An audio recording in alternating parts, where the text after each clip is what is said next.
آپ لوگوں کا بہت شکریہ. آپ لوگوں نے میری لاسٹ ویڈیو کو بہت سراہا جس میں ہم نے بات کی تھی کہ ہم نے اللہ کو ڈھونڈنا کیسے.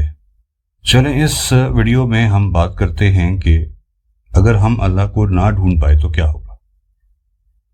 کیا اللہ میاں ہمیں ڈھونڈ پائے گا؟ یہیں سے اس کی شروعات کرتے ہیں. دوستو کچھ داستانیں ایسی ہوتی ہیں جہاں پر انسان گر جاتا ہے، نظروں سے بھی، معاشرتی طور پہ بھی، جسمانی طور پہ بھی اور فائنینشلی طور پہ بھی.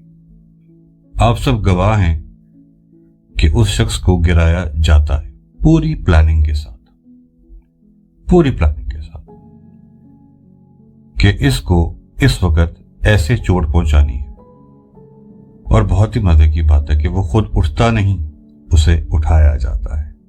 جیسے گرایا جاتا ہے ویسے اٹھایا جاتا ہے. مجھے بھی لوگوں نے گرایا تھا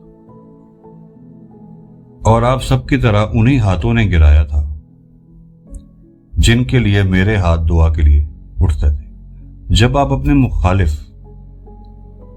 کو اس کے ٹیلنٹ کے حساب سے نہیں گرا سکتے نا، اس کے ایمان کے حساب سے نہیں گرا سکتے نا، اور اس کی سچائی کے حساب سے نہیں گرا سکتے، تو آپ کیا کرتے ہیں کہ اسے کریکٹر کے اوپر وار کرتے ہیں،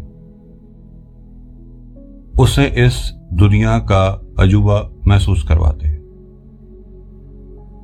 گوسپ کرتے ہیں، جھوٹ بولتے ہیں، جھوٹی کہانیاں سناتے ہیں، اپنے آپ کو وکٹم ظاہر کرتے ہیں، اس کو ظالم ظاہر کرتے ہیں. اور ہم بھی کتنے بیوقوف لوگ ہیں کہ ان کے اوپر یقین کر لیتے ہیں بیکاز کہ وہ آنسوؤں سے رو رہے ہوتے ہیں. اب ہمیں کیا پتا کہ بغیر بچ کے آنسو، ٹھیک کہہ رہا ہوں نا میں. وہ جھوٹے الزامات لگاتے ہیں. وہ جو خود کر رہے ہوتے ہیں نا، وہ آپ کے اوپر الزام لگا دیتے ہیں کہ یہ کر رہا ہے. جو وہ خود ڈراموں میں دیکھتے ہیں نا، وہ آپ کے اوپر الزام لگاتے ہیں کہ یہ کر رہا ہے. وہ جو کچھ معاشرے میں دیکھتے ہیں نا، وہ آپ کے اوپر الزام لگاتے ہیں کہ یہ کر رہا ہے. یعنی کہ جس قسم کی بھی برائی بھی وہ دیکھتے ہیں یا کرتے ہیں، ان کے حساب سے باقی معاشرے کو وہ بتاتے ہیں کہ آپ کر رہے ہیں. باقی یقین کر جاتے ہیں کہ کیونکہ آپ کے وہ کوئی قریبی بندہ ہوتا ہے، وہ ہر طرف زہر گھولا دیتے ہیں آپ کے. اور آپ کو اس طرح سے لوگ دیکھنے شروع ہو جاتے ہیں جیسے وہ آپ کو جانتے ہی نہیں تھے، کیونکہ ایک بندے نے جھوٹ بول دیا. یہ تو ہمارا معاشرہ ہے. جب ایسا ہوا تو میں تو چپ تھا، بالکل خاموش دیکھ رہا تھا کہ کیا ہو رہا ہے. لیکن میری خاموشی میرا ہی گناہ بن گئی. جن لوگوں نے مجھے دیکھا تک نہیں تھا، مجھے جانتے تک نہیں تھے، میری آواز تک نہیں سنی تھی، میری تصویر تک نہیں دیکھی تھی، انہوں نے میرے ارادے لکھ ڈالے کہ میں نے آگے کرنا کیا ہے اور میرا ارادہ کیا ہے. وہ مجھے جانتے نہیں، پر میں نے اپنے دل میں ایک چھوٹی سی جگہ رکھی تھی امید کی، وہ بھی اللہ سے نہ کہ انسان سے.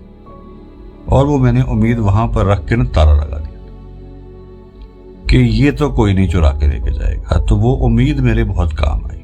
وہ کیسے آئیے آپ کو بتاتے ہیں. امید کیا ہے؟ امید صرف ایک وہ ذریعہ ہے جس کا ساتھ آپ کا اللہ کے ساتھ رابطہ مکمل ہوتا ہے. کیونکہ اگر امید نہیں ہے تو پھر کچھ بھی نہیں ہے، آپ کا کوئی رابطہ نہیں اللہ کے ساتھ، آپ کا کوئی اعتقاد نہیں ہے، آپ کا کوئی ایمان نہیں، آپ کا کسی قسم کا کوئی رشتہ ہی نہیں اللہ کے ساتھ جب تک امید نہیں ہے. اور امید آپ کو بار بار ایک ہی بات بتاتی کہ یہ سب کچھ ٹھیک ہو جائے، یہ سب کچھ ٹھیک ہو جائے، یہ وقت ایسا آیا ہے چلا جائے گا. یہ امید ہی تو آپ کو بتاتی ہے نا. لیکن آپ کا جو دماغ ہے وہ لڑائی لگ کرتا ہے امید کے ساتھ. کہتا ہے کہ وقت نے تو سب کچھ مجھ سے چھین لیا ہے، میری عزت، میری محبت، میرے رشتہ دار، میرے دوست، ایون انسانیت تک چھن گئی ہے. لوگ مجھے اب انسانیت کے نام پر بھی یاد نہیں کرتے.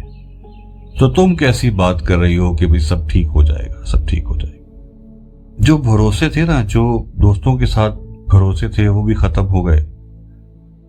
سکون ایک طریقے سے جس کو ہم سمجھتے تھے پہلے کہ وہ سکون ہے، وہ ختم ہو گیا. جب سب کچھ ختم ہو جاتا ہے نا تو انسان تنہا ہو جاتا ہے. جب بہت اندھیری رات تھی نا، جب بہت مسئلے مسائل تھے، جب دنیا میری نہیں تھی، تو ایک رات آتی ہے. اس رات میں تکلیف بہت تھی. اتنی تکلیف تھی کہ لگ رہا تھا جیسے ابھی شاید دنیا سے اجازت مانگ لی جائے اور علامہ کے پاس چلا جایا جائے. ہوا ایسے کہ تکلیف اتنی تھی، سانس نہیں آ رہا تھا. تو تقریباً 3:30-4 بجے صبح کا ٹائم تھا.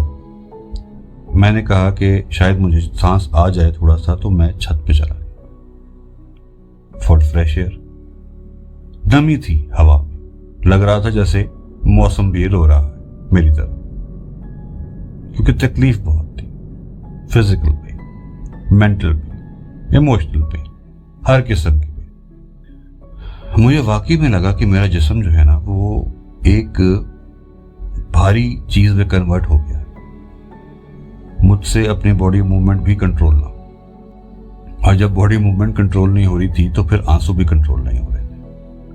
آئی جا رہے. اور دوستو، یہ سب کچھ اس لیے ہو رہا ہوتا ہے کہ آپ کا دماغ اور آپ کا دل دونوں آپس میں اتنی لڑائی کر بیٹھے ہوتے ہیں کہ وہ پھر آپ کا جسم اس کو ریئیکٹ کرتا ہے.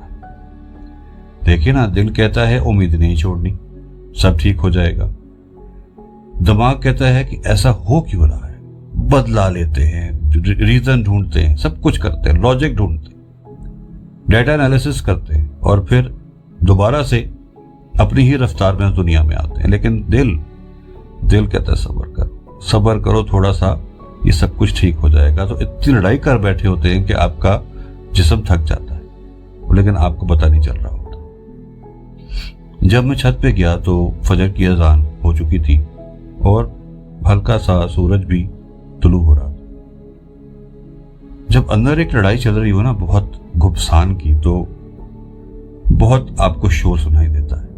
اسی شور میں مجھے ایک گونج سنائی دی، اور وہ یہ تھی کہ بھائی تم چھت پر تو آ گئے ہو، اب اللہ میاں کے بہت قریب ہو گئے ہو، تو گلائی کر لو. اتنی تکلیف میں ہو، گلا کیوں نہیں کرتے؟ کر لو، شاید اللہ میاں تمہاری تکلیف تو وہ دور کر دے. ذہن نے پورا ڈیٹا انالیسس کیا اور اس نے کہا کہ ہاں، یہ بات تو ٹھیک ہے، تو اس کو مان لینا چاہیے. جیسے ہی ذہن نے اس کو مانا تو دل نے ایک اور چیخ اٹھائی.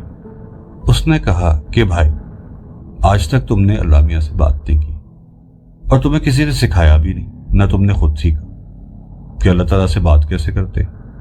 تو ذرا دھیان سے، وہ خالق ہے، ٹھیک ہے پیار بہت کرتے ہیں لیکن وہ خالق ہے. ذرا دھیان سے، ذرا طریقے سے، عزت کے ساتھ بات کرنا، گلا کرنا. اس مکالمے میں جو اللہ تعالیٰ کے ساتھ تو کرنے جا رہا ہے، اس پہ جھوٹ نہیں ہے، اس میں دکھاوا بھی نہیں. جو ہے وہ اندر سے ہے. تو الفاظوں کا چناؤ بہت ہی طریقے سے کرنا. دماغ کو یہ بات لاجیکل لگی اور اس نے الفاظ بنانے شروع کر دیے کہ یار کیا بولیں. ایگزیکٹلی مجھے یاد تو نہیں کہ وہ سینٹینس کیا تھا، لیکن ایک سینٹینس بن گیا تھا اور میں دل میں بولنے بھی لگا تھا. لیکن جیسے ہی بولنے لگا تو پھر ایک آواز آئی میرے ہی اندر سے، اور وہ آواز بڑی لاجیکل تھی. وہ آواز یہ تھی کہ جس سے تجھے تکلیف دی ہے وہ تو تجھے دیکھ رہا، جس کے حکم کے بغیر ایک پتا تک دنیا میں نہیں ہل سکتا. تو تمہیں کیا لگتا ہے کہ تمہیں جو تکلیف ہے وہ پتا نہیں تمہارے رب کو، تمہارے اللہ کو پتا نہیں؟ کیا اسی نے وہ تکلیف تمہیں نہیں دی؟ تو کیا گلا کرے گا کہ جی میں تکلیف میں، آپ کو پتا نہیں کہ میں تکلیف میں ہوں، اس کو ٹھیک کر دیں گے. وہ جانتے ہیں، وہ خالق ہے، وہ رب ہے. تو کیا گلا کرے؟ شاید وہ موقع ایسا تھا کہ میری جو برداشت تھی نا، جو تکلیف میں برداشت کر رہا تھا، وہ صبر میں بدل گئی. صرف لفظ چینج ہوا لیکن میری دنیا بدل گئی. اس دن مجھے صحیح معنوں پتہ چلا کہ صبر کیا ہوتا ہے اور برداشت کیا ہوتی ہے. صبر تو بھائی وہ ہے کہ جو آپ تکلیف سہ رہے ہیں، دماغی ہو، جسمانی ہو، ایموشنل ہو، کسی قسم کی بھی تکلیف ہے اگر آپ کو، اور اس کو آپ قبول کر لیں اللہ کی رضا سمجھ کر، تو وہ صبر۔ پہلے میں برداشت کر رہا تھا، اب میں صبر کرنا شروع ہوا، اور ساتھ ہی مجھے ایک اور مطلب بھی پتہ چلا، اور وہ تھا شکر کا، کہ میں اللہ تعالیٰ سے کہہ رہا تھا کہ یا اللہ پاک تیرا لاکھ لاکھ شکر ہے کہ میں تو لائم لائٹ میں ہوں، تو مجھے دیکھ رہا ہے، تو نے مجھے تکلیف دی، تو اس کا مطلب ہے کہ میں آپ کے پاس ہوں، آپ میرے پاس ہیں، تو یہ تکلیف مجھے ہے نا، ادروائز مجھے تکلیف نہ ہوتی۔ اور تکلیف تو آپ نے دی، لیکن اس کے باوجود دیکھیں میں کھڑا ہوا سانس بھی لے رہا ہوں، میں کھڑا ہوا آپ سے عبادت بھی کر رہا ہوں، آپ سے گلا بھی کرنے کی کوشش کی تھی، آنکھوں سے آنسو بھی آ رہے ہیں، جسم پتھر بنا ہوا ہے، لیکن پھر بھی میں کھڑا ہوں آپ کے آگے، تو شکر اللہ آپ نے مجھے لائم لائٹ میں رکھا۔ تو صبر اور شکر کا مطلب سمجھ میں آ گیا۔ جب صبر اور شکر کا مطلب سمجھ میں آ گیا تو توکل کا مطلب بھی سمجھ میں آ گیا، اور توکل کا مطلب جو مجھے سمجھ میں آیا وہ یہ تھا کہ اللہ جو کرتا ہے وہ اچھا کرتا ہے۔ اب آپ کو ٹائملی اس کو وہ مصیبت لگ رہی ہے، یا وہ دکھ لگ رہا ہے، یا وہ تکلیف لگ رہی ہے، تو وہ آپ کے لیے اس وقت ثابت ہو جائے گا کہ برا ہے، لیکن جب اللہ کرتا ہی اچھا ہے تو آپ کے ساتھ بھی تو اچھا کر رہا ہوگا نا، تو وہ سوال سارے ختم ہو جاتے ہیں کہ یا اللہ پاک تو کدھر ہے جو اتنی تکلیف اتنی پریشانی ہم دیکھ رہے ہیں، اس وقت قیاس مچا ہوا ہے دنیا میں، لیکن پھر بھی ہم پھر بھی یہی کہتے ہیں کہ یا اللہ پاک تو جو کرتا ہے اچھا کر۔ تو یہ وہ رات تھی دوستو جس رات میں گر کر اٹھ نہ پایا تھا، مجھے اٹھایا گیا، اور اس رات میں اللہ کو نہیں ڈھونڈ رہا تھا، اللہ نے مجھے ڈھونڈا۔ تو آپ کو آپ کے سوال کا جواب مل گیا کہ اگر آپ اللہ کو نہ ڈھونڈ پائیں تو کیا اللہ آپ کو ڈھونڈے؟ تو یس، اللہ آپ کو ڈھونڈے گا